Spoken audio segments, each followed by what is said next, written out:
life, culture and valor of ancient Indian people were inscribed in Olecchuvadi over more than 2000 years. Rajaraja Cholan, born as Arulmozhivarman, is one of the greatest Indian emperors who have left a historic identity of their lives which is known worldwide.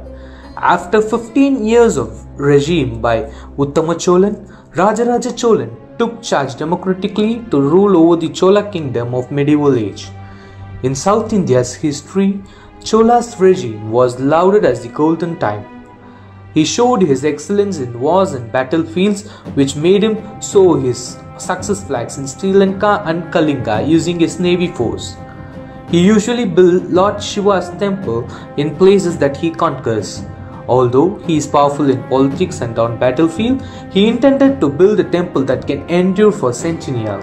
He was inspired by Kailayanatha temple built by Rajasimhan.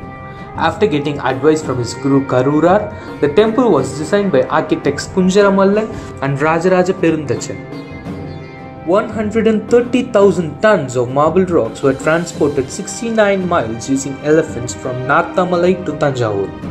A much natural and brilliant method was carried out to break the huge rocks. First, a line of holes were pierced through the rocks, then they were filled with water, and then wooden blocks were inserted in the holes. As the wood blocks absorb water, they expand and eventually the rock cracked on a straight line. More than 30,000 elephants were used to bring over the rocks. Rajaraja Cholan employed around 600 sculptors and 1 lakh workers on the construction of this temple. The rocks were then brought to the Gopuram via eco-circular paths that were particularly built for it.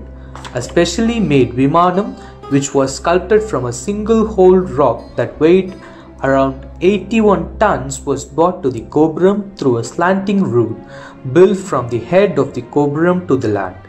Moreover, Rajaraja Cholan ensured everybody, including his family, his ministry, and every single citizen in his kingdom, contribute something to the temple that they can afford. He instructed to carve all of their names on the walls of the temple. During their construction, there was an old woman named Alagi who was Lord Shiva's devotee, provided buttermilk for the sculptors and the workers until the end of the construction.